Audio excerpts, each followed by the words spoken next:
Often it's through my breakups that I felt closest to God. This is what I said in the previous episode. I could go further and say that it's my romantic relationships that have taught me some of the most profound lessons in life. When launching Destiny Podcast, my goal was to speak primarily to young people and women. Gentlemen, don't get me wrong, I have nothing against you, quite the opposite. But I thought that my life experiences might resonate most with women, mainly because of the things I've been through emotionally. My wildest and most unexpected stories come from my relationships. Spoiler alert, the next 3 episodes will be all about love. This is where I learned some of life's most important lessons. I've met incredible men and some with shocking duplicity, liars and manipulators. To kick off this series on my love life, I chose to tackle a crucial social issue, domestic violence. 8 out of 10 women are affected, and given my own experiences, it seemed essential to start with this theme. Episode 8, The Slap.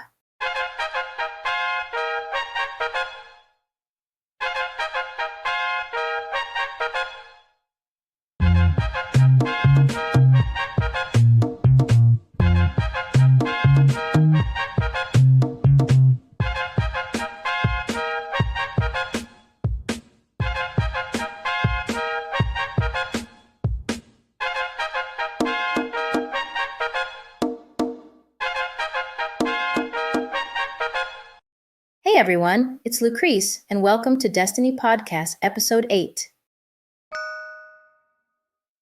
First, let me clarify right away.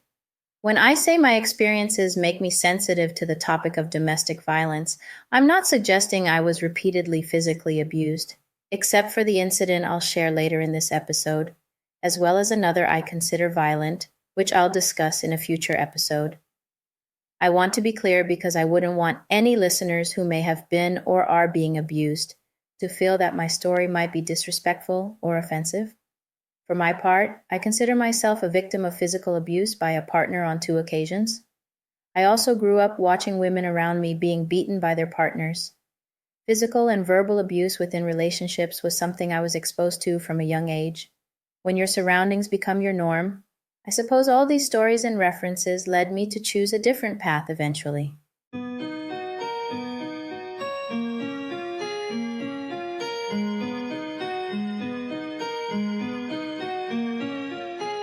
As we've discussed before on this podcast, we're victims of our environment only up to a certain point in life.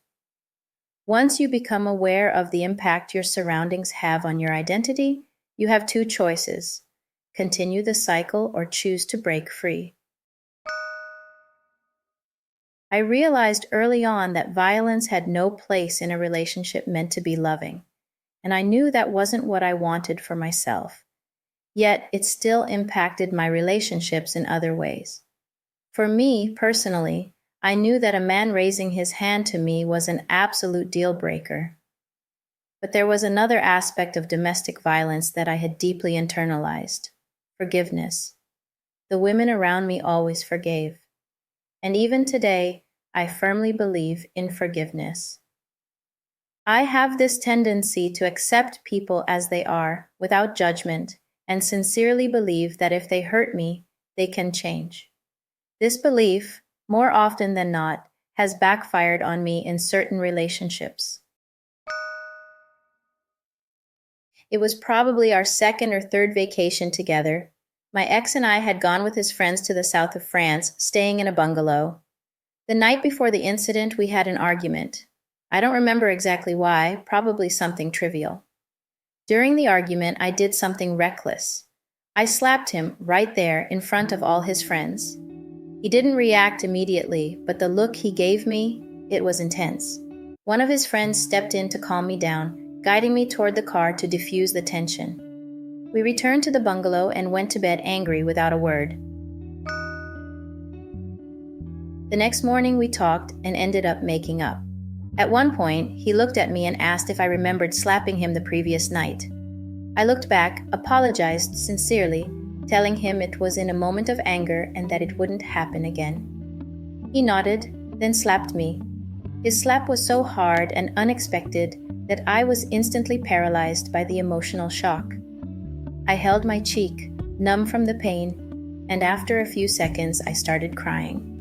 I rushed to lock myself in the bathroom. Sitting under the shower, I cried uncontrollably while he stood on the other side of the door, apologizing and begging me to let him in. I knew he instantly regretted it. In my mind, I told myself that I deserved it. After all, I had slapped him the night before, and he was just giving me a taste of my own medicine. But his slap, compared to mine, really knocked me off my feet. It hurt.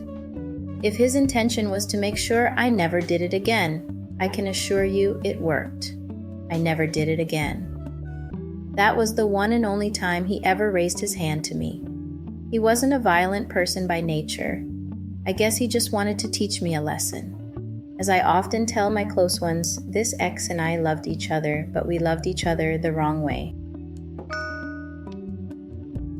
As I said at the beginning of this podcast, I was never a battered woman.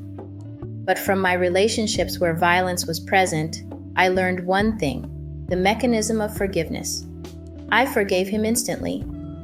The example around me was that if a man hurts you, you sulk, cry, then forgive. You forgive and carry on. Add to that my Christian upbringing, and you get the perfect mix for justifying forgiveness. The women in my life often endured mistreatment by men through infidelity, deceit, or abuse.